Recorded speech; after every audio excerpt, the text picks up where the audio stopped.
Welcome to को curricular master YouTube channel. आप सभी का स्वागत है आपके अपने यूट्यूब चैनल को करिकुलर मास्टर में।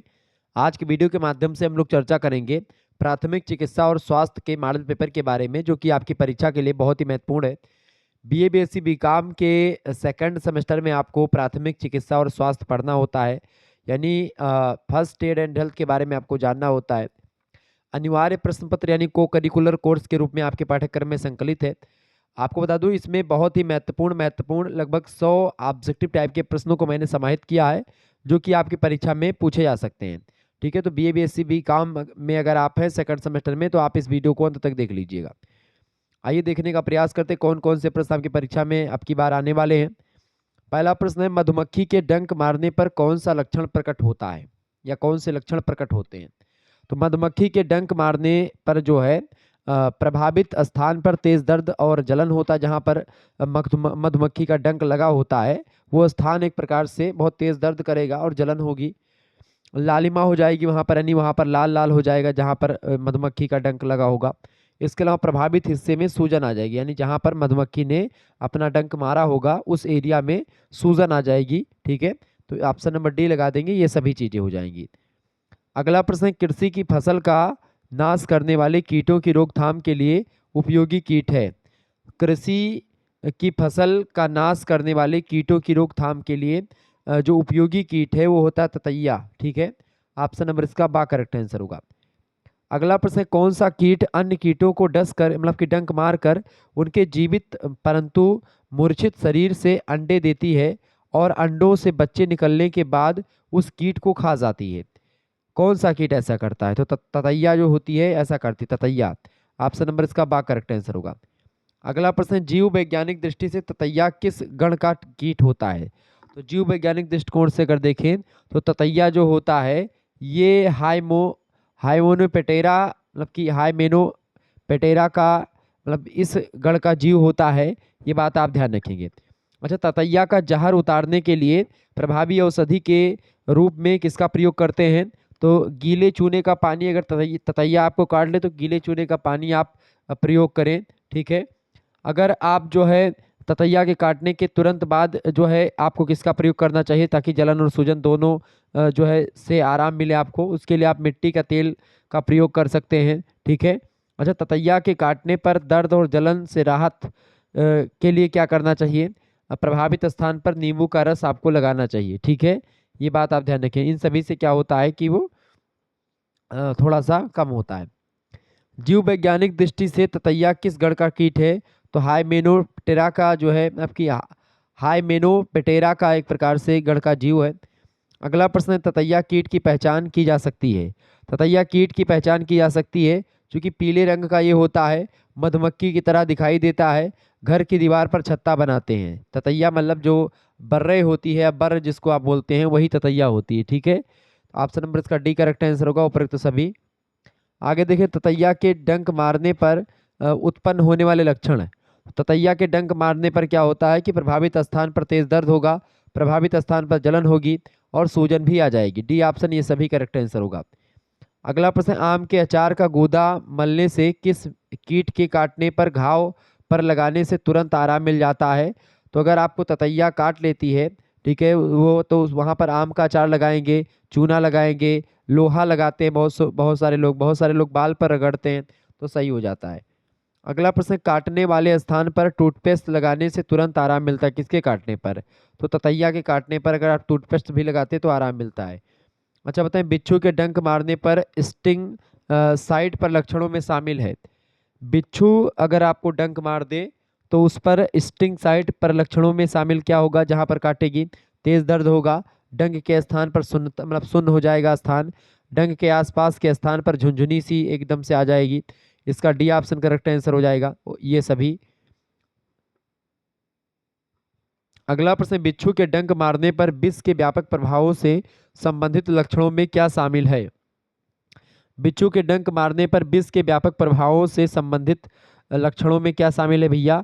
तो सांस की तकलीफें और पेशीय धड़कन मतलब पेशी का फड़कना, गर्दन, सिर एवं आँखों की असामान्य हलचलें, पसीना आना और जी मिचलाना, ये सभी एक प्रकार से क्रियाएं होती हैं, ये सब लक्षण दिखते हैं। Option number D correct answer होगा, ये सभी इसका राइट आंसर होगा। आगे देखिएगा, अगला प्रश्न आपकी स्क्रीन पर आ चुका है, फटाफट से आप लोग देखने का प्रयास करेंगे। इंपॉर्टेंट क्वेश्चन आपकी स्क्रीन पर आ चुका है, देखेंगे सभी लोग।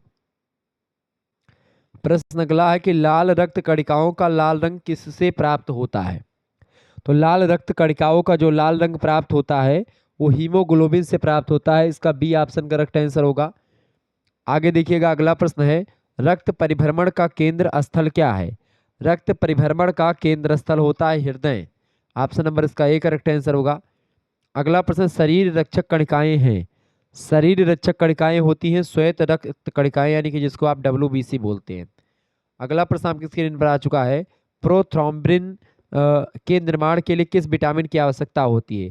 प्रोथ्रोम्बिन के निर्माण के लिए विटामिन के की आवश्यकता होती है। ए ऑप्शन इसका राइट आंसर होगा।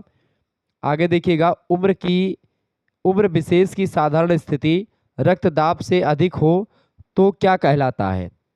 बताएं, उम्र विशेष की साधारण स्थिति रक्तदाब से अगर अधिक हो तो उसको बोलते हैं उच्च रक्तदाब, ठीक है, हाई ब्लड प्रेशर, ठीक है। ऑप्शन नंबर इसका सी करेक्ट आंसर होगा। आगे देखिएगा, अगला प्रश्न है, एंटीजन ए तथा बी दोनों प्रकार के एंटीजन के अक्षर पर रक्त समूह को कितने भागों में बांटा गया है? तो एंटीजन ए तथा बी दोनों प्रकार के एंटीजन के आधार पर रक्त समूहों को 4 भागों में बांटा गया है। ऑप्शन नंबर इसका बी करेक्ट आंसर होगा। आगे देखेंगे, एक स्वस्थ मनुष्य में मतलब कि प्राकुंचन रुधिर तथा अनुशिथलन रुधिर दाब कितने मिमी पारे के दाब के बराबर होता है? बताएं, इसका करेक्ट आंसर हो जाएगा 55 से 80 मिमी पारे के बराबर होता है। बी ऑप्शन इसका करेक्ट आंसर होगा। रक्त परिसंचरण संस्थान के कितने अंग हैं? रक्त परिसंचरण संस्थान के जो है 4 अंग होते हैं। इसका सी ऑप्शन करेक्ट आंसर होगा। अगला प्रश्न, श्वेत रुधिर कणिकाओं का क्या काम होता है? तो इसका काम होता है हानिकारक रोगाणुओं को नष्ट करे, विभिन्न प्रकार के जो है प्रतिविष तैयार करना। प्रतिविष मतलब कि आपके शरीर की जो इम्यूनिटी सिस्टम है उसको मजबूत करना, शरीर की विभिन्न प्रकार से रोगों से रक्षा करना, ये सभी काम WBC का होता है। डी ऑप्शन करेक्ट आंसर होगा उपरोक्त सभी काम। परिसंचरण तंत्र का मुख्यतम अंग है। परिसंचरण तंत्र का मुख्यतम अंग इनमें से है आपका हृदय। ऑप्शन नंबर इसका बा करेक्ट आंसर होगा। अगला प्रश्न आपकी स्क्रीन पर आ चुका है, शरीर के उस तंत्र को क्या कहते हैं जो शरीर के सभी भागों में पोषक तत्वों तथा ऑक्सीजन को पहुंचाने का काम करता है? तो उसको बोलते हैं परिसंचरण तंत्र। ऑप्शन नंबर इसका बा करेक्ट आंसर होगा। लाल रक्त कणिकाओं या कोशिकाओं, यानी कि जिसको आप मतलब कि रेड ब्लड सेल्स बोलते हैं, यानी जो है आरबीसी के कोशिका द्रव्य में पाया जाने वाला लाल रंग का जो पदार्थ होता है वो हीमोग्लोबिन ही कहलाता है। इसका बी ऑप्शन करेक्ट आंसर होगा। अशुद्ध रक्त बहता है किसमें? अशुद्ध रक्त फुफ्फुस धमनियों में बहता है। इसका बी ऑप्शन करेक्ट आंसर हो जाएगा। आगे देखेंगे, अगला प्रश्न आपकी स्क्रीन पर आ चुका है, फटाफट से आप लोग देखने का प्रयास करेंगे। इंपॉर्टेंट क्वेश्चन है परीक्षा के लिए आपके, देखेंगे। प्रश्न आपकी स्क्रीन पर क्या आ चुका भैया? प्रश्न है कि मोलस्किन का प्रयोग किया जाता है, बताएं। मोलस्किन का प्रयोग किया जाता है किसमें? छालों के उपचार एवं रोकथाम दोनों के लिए मोलस्किन का प्रयोग करते हैं, ठीक है, छालों के उपचार के लिए और रोकथाम दोनों के लिए। सी ऑप्शन इसका करेक्ट आंसर होगा। चिपकने वाली पट्टियों के उदाहरण हैं। चिपकाने वाली जो पट्टियां होती हैं वो होती हैं बैंड एड और जो है मतलब कि स्कॉलिंग प्लास्टर, ये दोनों, यानी सी ऑप्शन इसका आ और बा दोनों करेक्ट आंसर होगा। श्वास नली की जांच के लिए प्राथमिक चिकित्सा किट में शामिल उपकरण है। श्वास नली की जांच के लिए प्राथमिक चिकित्सा किट में आपका स्टेनोस्केप, रक्तदाब मापी, इमरजेंसी फ़ोन नंबर, ये सब एक प्रकार से उस किट में होना चाहिए। डी ऑप्शन करेक्ट आंसर हो जाएगा ये सभी। अगला क्वेश्चन है, एयरवेज ब्रीदिंग एंड सर्कुलेशन संक्षेप में दर्शाता है। ABC को दर्शाता है। ए माने एयरवे, बी माने ब्रीदिंग और सी माने सर्कुलेशन। ये तीनों एक प्रकार से आपसे परीक्षा में प्रश्न पूछा जाता है कि भाई ABC का फुल फॉर्म बताएं। तो एयरवे, ब्रीदिंग और सर्कुलेशन ध्यान रखिएगा, कई बार परीक्षा में आया है। ABC किट में शामिल उपकरण कौन कौन से होते हैं? ABC किट में शामिल उपकरण में आपका face shield, pocket mask, stethoscope, ये सब शामिल होता है। डी ऑप्शन इसका करेक्ट आंसर होगा ये सभी। अगला प्रश्न, त्रिकोणीय पट्टियों का उपयोग किया जाता है। त्रिकोणीय पट्टियों का उपयोग किया जाता है, फटाफट से आप बताने का प्रयास करेंगे। त्रिकोणीय पट्टियों का उपयोग किया जाता है किसमें? तो त्रिकोणीय पट्टियों का उपयोग किया जाता है बड़े चीरे के लिए, बैंडेज या स्लिंग के रूप में, जलन कम करने के लिए इन सभी के लिए त्रिकोणीय पट्टियों का उपयोग करते हैं। ऑप्शन नंबर इसका डी करेक्ट आंसर होगा। आगे देखेंगे किस जगह पर बांधने के लिए झिल्लीदार 10 सेंटीमीटर चौड़ी पट्टी का प्रयोग किया जाता है। तो किस जगह बांधने पर के लिए झिल्लीदार 10 सेंटीमीटर चौड़ी पट्टी का प्रयोग करते हैं। तो एड़ी में बांधने के लिए इस पट्टी का प्रयोग करते हैं झिल्लीदार। ऑप्शन नंबर इसका आ करेक्ट आंसर होगा। रोलर बैंडेज का प्रयोग कहाँ बांधने के लिए किया जाता है। रोलर बैंडेज का प्रयोग जो है वो अंगुली में बांधने के लिए किया जाता है। ए ऑप्शन इसका करेक्ट आंसर होगा। अगला प्रश्न, छाती पर बांधी जाने वाली पट्टी की लंबाई कितनी होती है। छाती पर बांधी जाने वाली जो पट्टी होती है उसकी लंबाई 1 मीटर होती है। ऑप्शन नंबर इसका बा करेक्ट आंसर होगा। आगे देखिएगा अगला प्रश्न आपकी स्क्रीन पर आ चुका है। प्रश्न है बहुत ही महत्वपूर्ण, ये वीडियो को लाइक कर दीजिएगा, अगर चैनल पर नए हैं तो सब्सक्राइब जरूर कर दीजिएगा। प्रश्न आपकी स्क्रीन पर आ चुका है। शीत दंश को भी कहा जाता है। शीत दंश को भी कहा जाता है। शीत दंश को क्या कहते हैं। तो शीत दंश को ही कोल्ड बर्न कहा जाता है। ये बात आप ध्यान रखेंगे। शीत दंश माने होता है ठंडे से जलना। कोल्ड बर्न मतलब कि बर्फ बर्फ ज़्यादा देर तक छू लो तो भी जलने लगता है। ठीक है, तो बर्फ ये नहीं कि भाई बर्फ ठंडा होता तो उससे जलेगा नहीं, वो भी जलेगा। ठंडा चीज़ भी जला देता है, त्वचा को, और गर्म चीज़ भी। तो शीत दंश कोल्ड बर्न को कहा जाता है। ए ऑप्शन इसका करेक्ट आंसर होगा। आगे देखेंगे प्राथमिक उपचारकर्ता को दर्द के उपचार के लिए जो है जैसे दर्द निवारक दवाओं का उपयोग करना चाहिए। किस प्रकार की दर्द निरोधक दवाइयाँ। तो जैसे आपका हो गया इब्रूफ्रोमेन, और इसके अलावा मेट्रोनी डजोल। ठीक है, ये सब दवाएं आप दे सकते हैं। पैरासीटामॉल जो है ये थोड़ा सा बुखार के लिए होता है। प्राथमिक उपचारकर्ता को दर्द के उपचार के लिए ए और बी दोनों दवाओं को देना चाहिए। डी ऑप्शन इसका करेक्ट आंसर होगा। आगे देखिएगा अगला प्रश्न आपके स्क्रीन पर आ चुका है।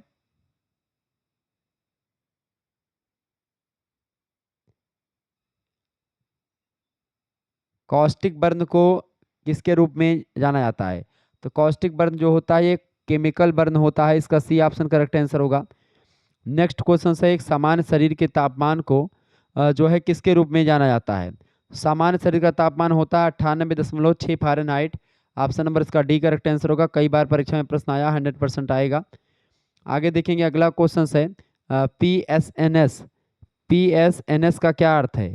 PSNS का अर्थ होता है पैरा सिंपेथेटिक तंत्रिका तंत्र। ठीक है, ये इसका फुल फॉर्म है। डी ऑप्शन इसका राइट आंसर हो जाएगा। नेक्स्ट क्वेश्चन आपके स्क्रीन पर आ चुका है। मस्तिष्क की रक्त आपूर्ति में व्यवधान के कारण मस्तिष्क के कार्य में अचानक कमी आना है, क्या कहते हैं उसको।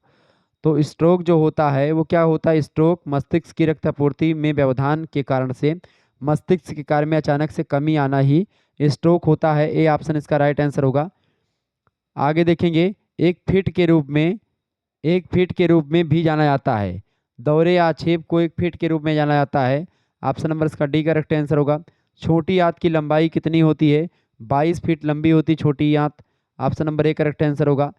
अगला प्रश्न, शरीर का दूसरा सबसे बड़ा अंग कौन सा है। शरीर का दूसरा सबसे बड़ा अंग है यकृत। ऑप्शन नंबर इसका बी करेक्ट आंसर होगा। आगे देखेंगे एक वयस्क व्यक्ति के मस्तिष्क का औसत भार लगभग कितना होता है। तो एक व्यक्ति के मस्तिष्क का औसत भार लगभग आपका 1336 ग्राम के आसपास होता है। बी ऑप्शन इसका करेक्ट आंसर होगा। आगे देखेंगे एक वयस्क महिला के मस्तिष्क का औसत भार लगभग कितना होता है। तो 1200 ग्राम के आसपास होता है। ए ऑप्शन इसका राइट आंसर होगा। CNS का क्या अर्थ है। CNS का क्या अर्थ होता है। CNS का अर्थ होता है जो है सेंट्रल नर्वस सिस्टम, यानी कि केंद्रीय तंत्रिका तंत्र। डी ऑप्शन इसका राइट आंसर हो जाएगा। आगे देखिएगा अगला प्रश्न आपकी स्क्रीन पर आ चुका है। बहुत ही जबरदस्त क्वेश्चन है। बताएं, प्रश्न आपकी स्क्रीन पर आ चुका है कि घायल व्यक्ति का उपचार करते समय, बताएं घायल व्यक्ति का उपचार करने के लिए स्वयं किसी स्वास्थ्य केंद्र तक पहुंचना किसी प्रकार की प्राथमिक चिकित्सा का उदाहरण है। किस प्रकार की प्राथमिक चिकित्सा का उदाहरण है भैया। तो वो है प्राथमिक चिकित्सा। ठीक है, वो प्राथमिक चिकित्सा ही होती है, फर्स्ट एड होता है। ए ऑप्शन करेक्ट आंसर होगा। प्राथमिक सहायक के लिए महत्वपूर्ण व्यक्तिगत गुण कौन से होते हैं। तो प्राथमिक सहायक जो होता है उसको शांत और चुपचाप रहने वाला, दूर से दूर तक जाने की व्यवस्था को बनाए रखने वाला, और तेजी परंतु निर्णय लेने में जल्दबाजी ना करने वाला। ये बहुत जरूरी, ये सभी गुण एक सहायककर्ता के, जो कि प्राथमिक सहायककर्ता उसके पास होने चाहिए। डी ऑप्शन इसका राइट आंसर होगा उपरोक्त सभी। आगे देखेंगे घायल को घटना स्थल पर आसपास के लोगों के द्वारा उपलब्ध करवाई गई मदद क्या कहलाती है? फटाफट से आप बताइएगा, इसका करेक्ट आंसर क्या होगा? घायल को घटना स्थल पर, यानी कोई व्यक्ति घायल हो जाता है तो घटना स्थल पर आसपास के लोगों के द्वारा उपलब्ध करवाई गई जो मदद होती है वो प्राथमिक चिकित्सा या प्राथमिक सहायता ही कहलाती है। ए ऑप्शन इसका करेक्ट आंसर होगा। अगला प्रश्न, छोटा तथा हाथ में उठाए जा सकने वाले योग्य बॉक्स को क्या कहते हैं? छोटा या हाथ में उठाए जाने वाले बॉक्स जो कि प्राथमिक चिकित्सा के लिए उपयोगी होता है उसको किट बॉक्स बोलते हैं। Option number A correct answer हो जाएगा। नेक्स्ट क्वेश्चन है, निम्न में से किट बॉक्स में कौन कौन सी सामग्री होती है? किट बॉक्स जो होता है जिसपे आप सफ़ेद सफ़ेद होता है किट बॉक्स, उस पर प्लस का चिन्ह बना होता है, वो एक प्रकार से किट बॉक्स होता है, प्राथमिक चिकित्सा जो है बॉक्स होता है। ठीक है, तो किट बॉक्स में क्या मतलब कौन कौन सी सामग्री होती है? देखिए, जीवाणु रहित गेज के टुकड़े होते हैं, इसके अलावा विभिन्न आकारों की पट्टियाँ होती हैं और खपच्ची या बेन हड्डी ये एक प्रकार से होती है इसमें, ये सभी इसका करेक्ट आंसर हो जाएगा, डी ऑप्शन। अगला प्रश्न, किट बॉक्स में नहीं होती है। किट बॉक्स में क्या नहीं होता है?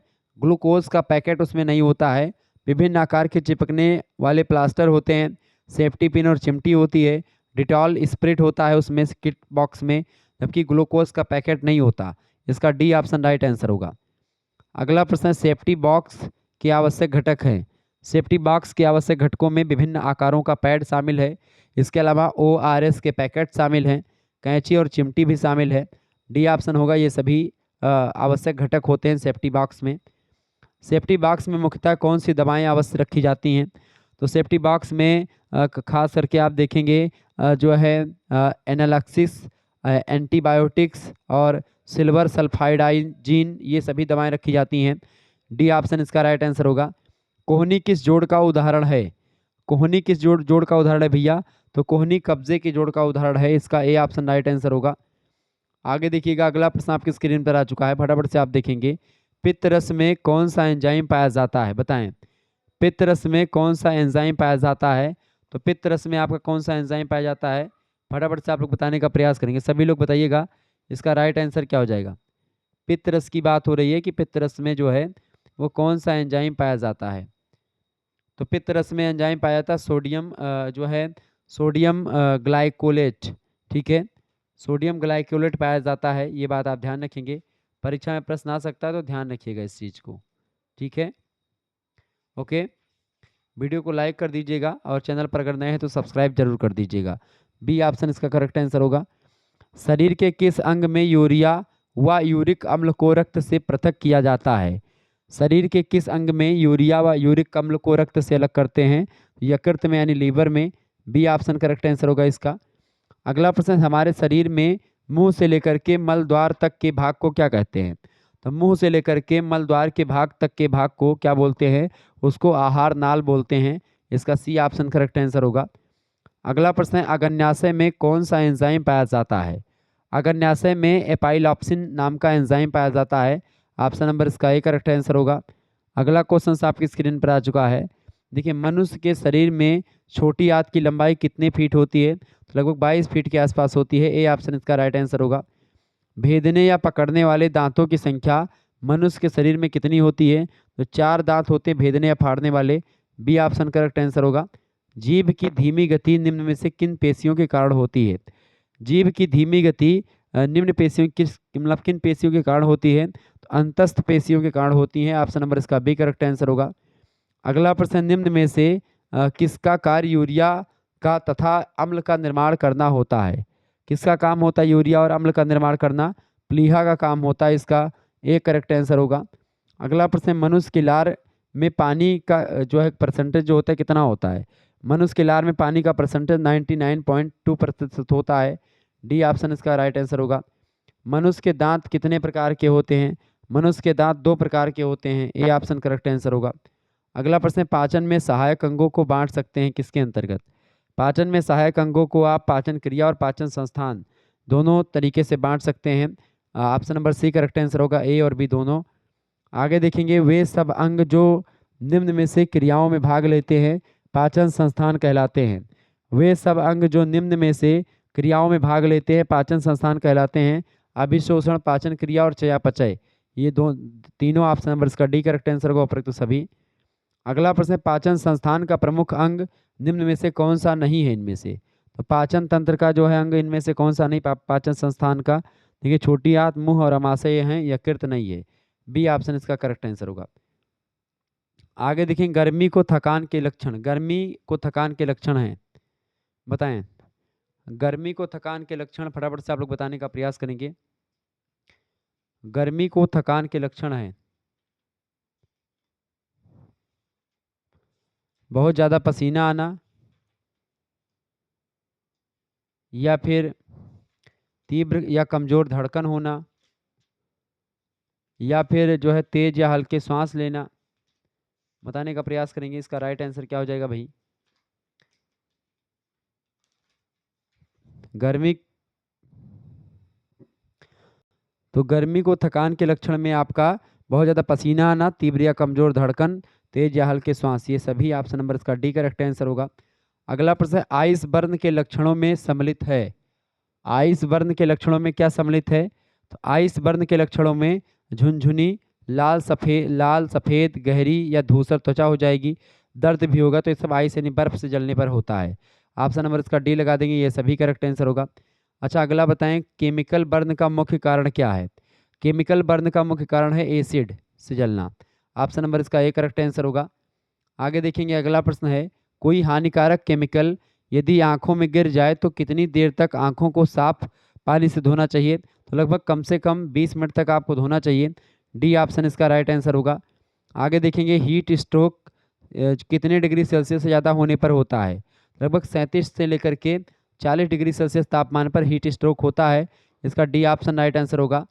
नेक्स्ट क्वेश्चन है, हीट स्ट्रोक का क्या लक्षण है? हीट स्ट्रोक का लक्षण क्या है? अधिक थकान या ऊर्जा में कमी होगी, चक्कर या उबकाई या बेहोशी आएगी, सिरदर्द होगा, चिड़चिड़ापन हो जाएगा, भ्रमित हो जाएंगे आप हीट स्ट्रोक से। तो हीट स्ट्रोक के लक्षण ये सब हैं। डी ऑप्शन इसका राइट आंसर होगा। आगे देखेंगे, गंभीर रूप से जले घाव पर क्या नहीं लगाना चाहिए? गंभीर रूप से जले घाव पर तेल, मक्खन, मरहम, क्रीम, बर्फ, ये सब नहीं लगाना चाहिए। डी ऑप्शन इसका करेक्ट आंसर होगा, ये सभी नहीं लगाने चाहिए। अगला प्रश्न, जलने की स्थिति में डॉक्टर को कब दिखाना चाहिए? जलने की स्थिति में मतलब कि किस प्रकार के? तो धुआं अंदर निकलने पर भी आप डॉक्टर को दिखा लें, बिजली के झटके लगने पर भी डॉक्टर को दिखा लें, 3rd डिग्री बर्न पर भी आप डॉक्टर को दिखाएं। इन सभी स्थितियों में ऑप्शन नंबर इसका डी करेक्ट आंसर होगा। आगे देखेंगे, अगला क्वेश्चन आपकी स्क्रीन पर आ चुका है। ये क्वेश्चन बहुत ही बढ़िया प्रश्न है, फटाफट से आप लोग बताने का प्रयास करेंगे। बताइए, गले में प्रश्न आपसे पूछा गया है कि गले में कुछ अटकने पर खांसी आती है? बिल्कुल खांसी जरूर आती है, श्वास नली अवरुद्ध भी हो जाती है, इसके अलावा गंभीर मामलों में मृत्यु भी हो जाती है गले में कुछ अटकने पर। तो ये सभी हो सकते हैं। डी ऑप्शन इसका राइट आंसर होगा। आगे देखें, गले में खाना या कुछ वस्तु अटकने पर कौन से लक्षण दिखाई देने लगते हैं? तो गले में खाना या कुछ वस्तु अटकने पर जो है खांसी व घबराहट होने लगती है, सांस लेने में दिक्कत होती है, बोलने में भी दिक्कत होती है। डी ऑप्शन ये सभी, ऑप्शन नंबर इसका डी करेक्ट आंसर होगा।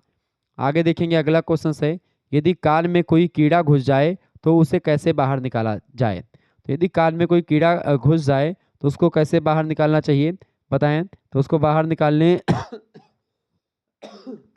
सॉरी, उसको बाहर आप निकाल सकते हैं कान में जैतून का तेल डाल करके, कान में बेबी ऑयल भी डाल करके निकाल सकते हैं, कान में मिनरल तेल भी आप डाल करके निकाल सकते हैं। तीनों का तेल आप डाल करके उसको बाहर निकाल सकते हैं। इसका डी ऑप्शन राइट आंसर होगा। अगला प्रश्न, कान में से मतलब कि कान में से कोई वस्तु कब खींचकर बाहर निकाल सकते हैं आप? जब वह लचीली हो तब। ऑप्शन नंबर इसका ए करेक्ट आंसर होगा। अगला प्रश्न, तीव्र प्रकाश में विभिन्न रंगों में विभेद करती हैं। तीव्र प्रकाश में विभिन्न रंगों में विभेद करती हैं आपकी जो दृष्टि संको होता है वो। ए ऑप्शन इसका करेक्ट आंसर होगा। आगे देखेंगे, अगला प्रश्न, पल्लव अथवा पीमा कर्ण के दो भाग हैं। पल्लव अथवा पीमा कर्ण के दो भाग हैं, किसके? बाह्य कर्ण के दो भाग हैं। बी ऑप्शन इसका करेक्ट आंसर होगा। कांटा चुभने पर क्या कर सकते हैं? कांटा चुभने पर जो है कम दर्द में कांटे को स्वयं निकालने के लिए भी छोड़ा जा सकता है। इसके अलावा हेयर रिमूवल वैक्स का प्रयोग कर कांटा निकाला जा सकता है। इसके अलावा सुई या जो है द्विबजर से कांटा भी आप निकाल सकते हैं। ठीक है, तो इन सभी चीज़ों से आप कांटा निकाल सकते हैं। डी ऑप्शन करेक्ट आंसर हो जाएगा। आगे देखेंगे, अगला प्रश्न आपकी स्क्रीन पर आ चुका है, फटाफट से आप लोग देखने का प्रयास करेंगे, इंपॉर्टेंट क्वेश्चन है। ऐसे ही प्रश्न परीक्षा में आपके आएंगे। प्रश्न है एनाफिलेक्टिक सामान्यतः कब होता है, बताएं। एनाफिलेक्टिक सामान्यतः कब होता है भाई, फटाफट से आप लोग बताने का प्रयास करेंगे। एनाफिलेक्टिक सामान्यतः कब होता है भैया, एनाफिलेक्टिक जो होता है वो कब होता है, भोजन या कीड़े के जहर से, या दवाओं से, या फिर एक प्रकार से लैक्टेस से एलर्जी के कारण, या फिर इन सभी से। फटाफट से आप लोग बताने का प्रयास करेंगे। इंपॉर्टेंट क्वेश्चंस क्या हो जाएगा इसका, बताएं राइट आंसर क्या हो जाएगा इसका भाई। इंपॉर्टेंट क्वेश्चन है, परीक्षा में प्रश्न आएगा, चलें बताने का प्रयास करेंगे।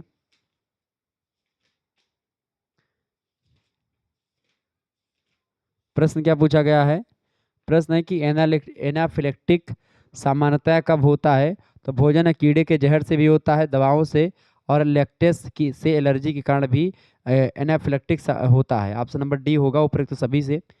अगला प्रश्न, किसे खुला छोड़ना इन्फेक्शन को न्योता देना है, तो अपने घाव को खुला छोड़ना इन्फेक्शन को न्योता देना है, इसका बी ऑप्शन करेक्ट आंसर होगा।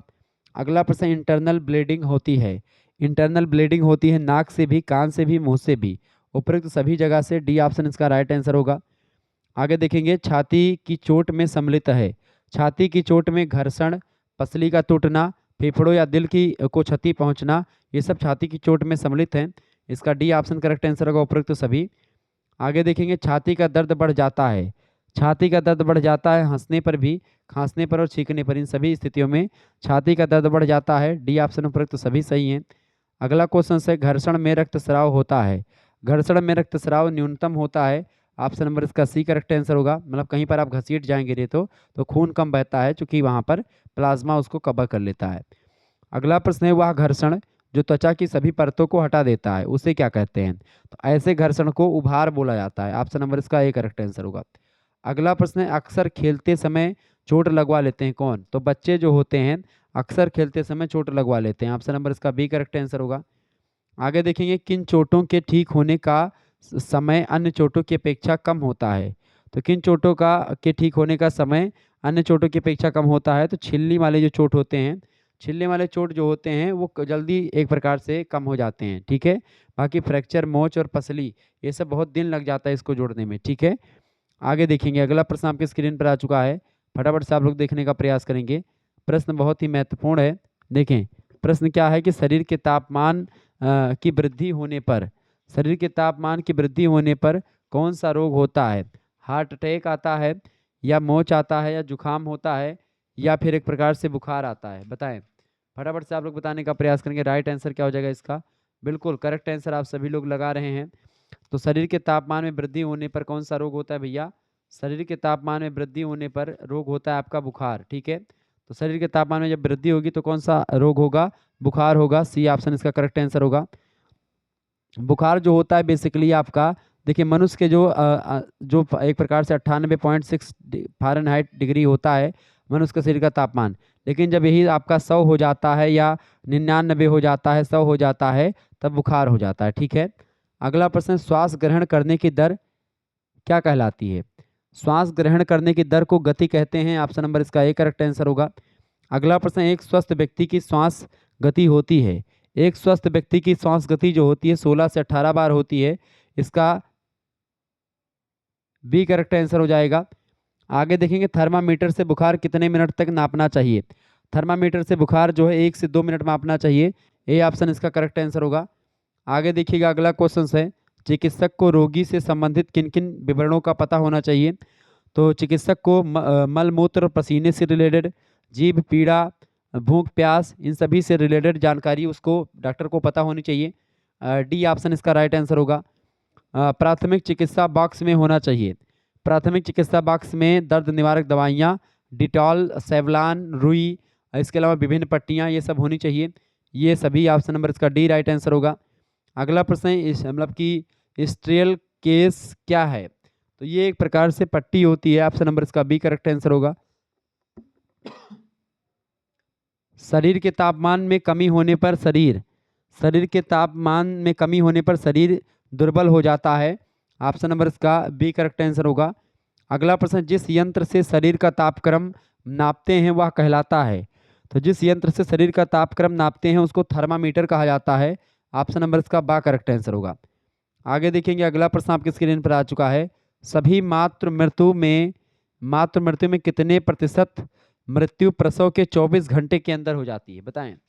फटाफट से आप लोग बताने का प्रयास करेंगे इसका राइट आंसर क्या हो जाएगा, बताइएगा भाई।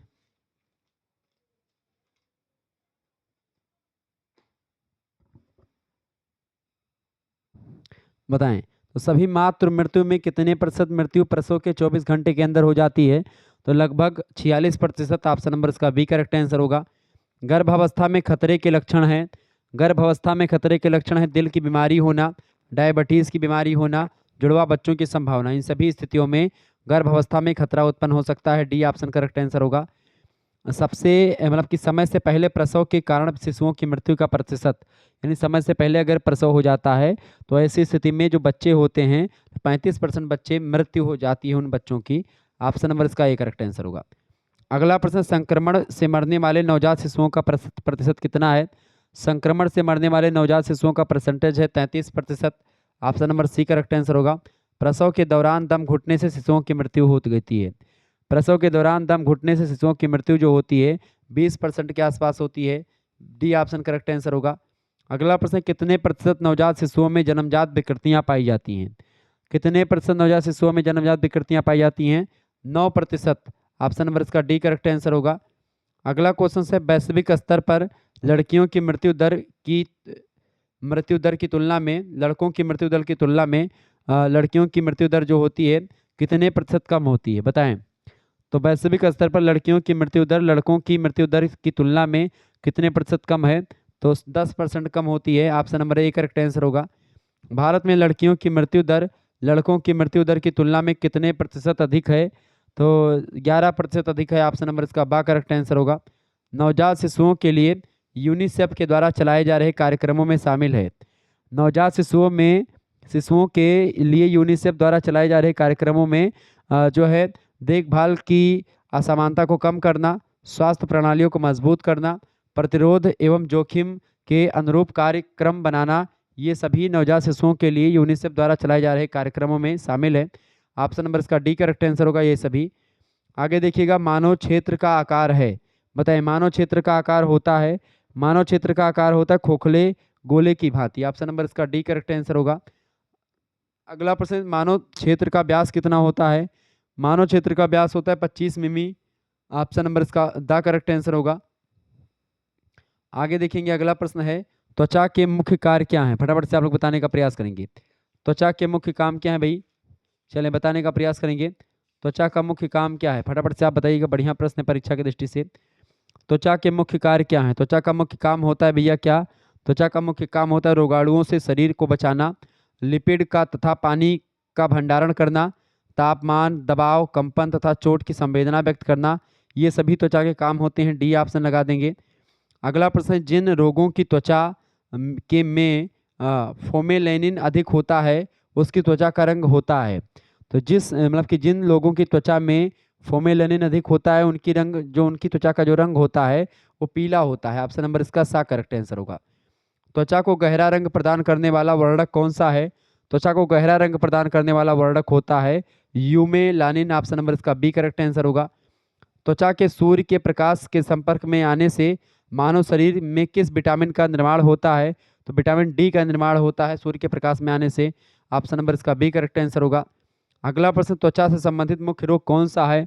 त्वचा से रिलेटेड जो मुख्य रोग है मुहासे, रोसासिया, इसके अलावा एटोपिक डर्माइटिस यानी जिसको एक्जिमा बोलते हैं, इसके अलावा सोरोसिस एवं लाइकेन प्लेनस, ये सभी रोग त्वचा से रिलेटेड हैं। डी ऑप्शन करेक्ट आंसर होगा। अधिक धूप के संपर्क में रहने से होने वाला त्वचा का कैंसर किस नाम से जाना जाता है, बताइएगा सभी लोग। अधिक धूप के संपर्क में रहने से होने वाला त्वचा का कैंसर किस नाम से जाना जाता है, तो जाना जाता है भैया मेलेनोमा के नाम से। ए ऑप्शन करेक्ट आंसर होगा। त्वचा वर्ण कितने प्रकार का होता है, त्वचा वर्ण जो होता है वो 4 प्रकार का होता है। बी ऑप्शन इसका करेक्ट आंसर होगा। अगला प्रश्न, जलने के मुख्य प्रकार हैं। जलने के मुख्य प्रकार हैं देखें, first degree burn, second degree burn, third degree burn, ये सब जलने के मुख्य प्रकार हैं। डी ऑप्शन इसका करेक्ट आंसर होगा। आगे देखिएगा, अगला प्रश्न है, निम्न में से किसे सतही जलन कहा जाता है?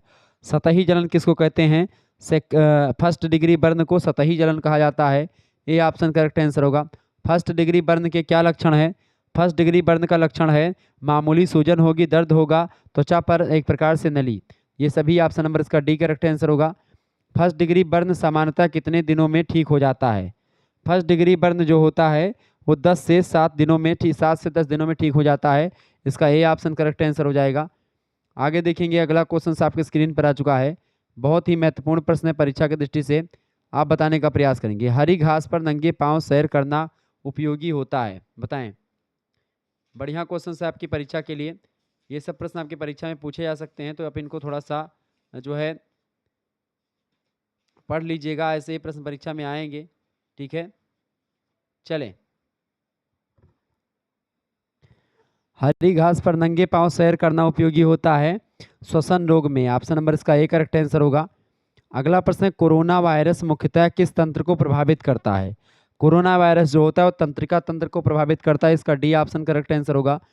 निम्न में से कौन पतली तथा गोल पट्टियां हैं जो नाक के छिद्र की एक तरफा दीवार के भीतरी सतह के साथ एक खोखला सा बनाती हैं, मतलब एक खेल सा बनाती हैं और मुंह की छत के ऊपर स्थित होती हैं? खोल सा बनाती हैं और मुंह की छत के ऊपर स्थित होती हैं, तो होती हैं इन्फीरियर कांचे। ऑप्शन नंबर इसका ए करेक्ट आंसर होगा।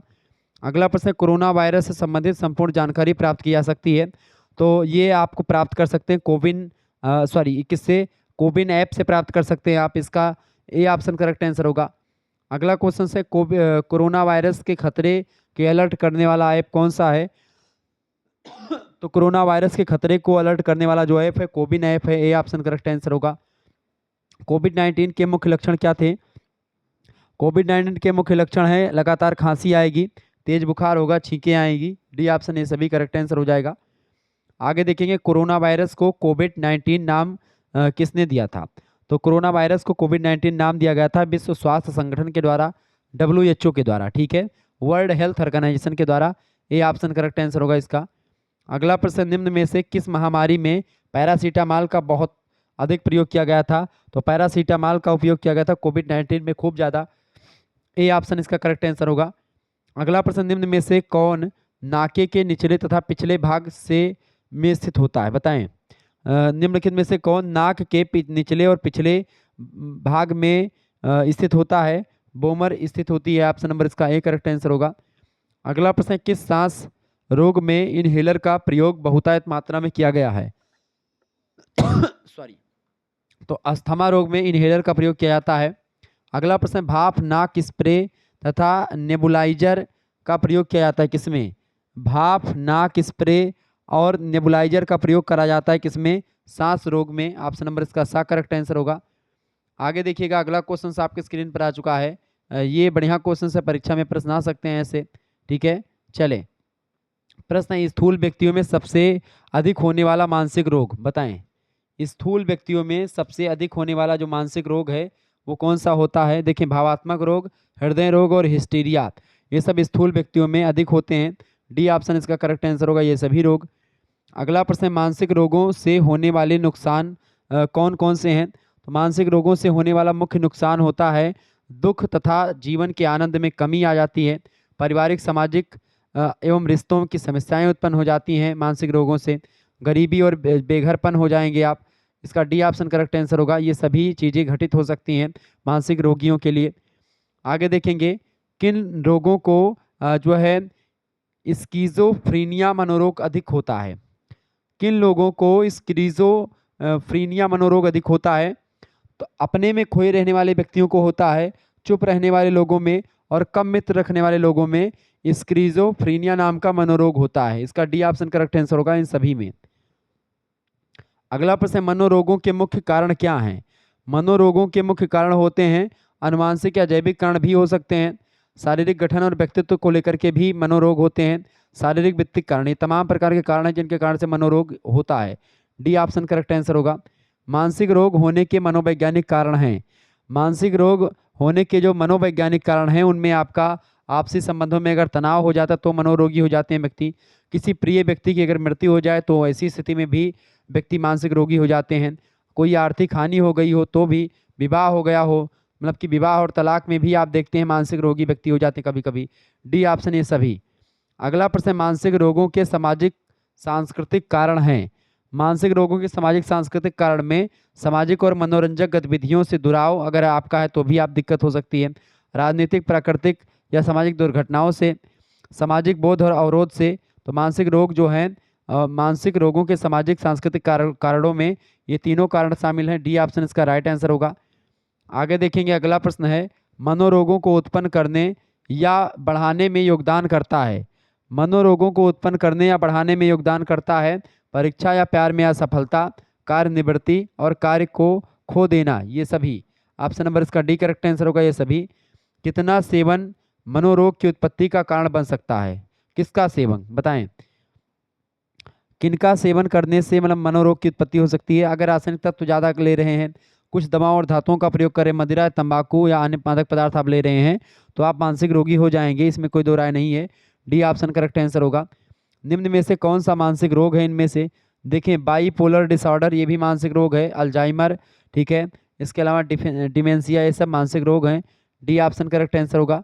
मानसिक रोगों की सूची में शामिल है, देखिए, पार्किंसंस रोग, ठीक है, इसके अलावा जो है ऑटिज्म, डिसलेक्सिया एवं एचडी, ये सभी रोग जो हैं मानसिक रोगों में शामिल हैं। अच्छा बताएं, लत संबंधी मनोरोग के उदाहरण हैं। लत संबंधी मनोरोग में शराब की लत, नशे की लत, शराब और नशे दोनों की लत, तो इसका डी ऑप्शन होगा। ये सभी जो है लत संबंधी मनोरोगों के उदाहरण हैं। अगला प्रश्न आपकी स्क्रीन पर आ चुका है और लास्ट क्वेश्चन है इस वीडियो का, मानसिक रोग का उदाहरण है। मानसिक रोग का उदाहरण है कमजोर याददाश्त, याददाश्त खो देना, भूलने की बीमारी, ये सब मानसिक रोग के उदाहरण हैं। डी ऑप्शन इसका करेक्ट आंसर होगा, ठीक है, तो डी ऑप्शन इसका राइट आंसर होगा।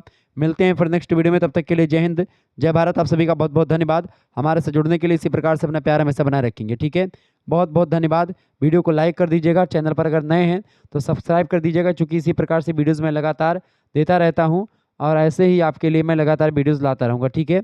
बहुत बहुत धन्यवाद। वीडियो को लाइक, चैनल को सब्सक्राइब कर दीजिएगा, क्योंकि ये नया चैनल आपके लिए बनाया गया है, तो आप इसको सपोर्ट करें, ठीक है।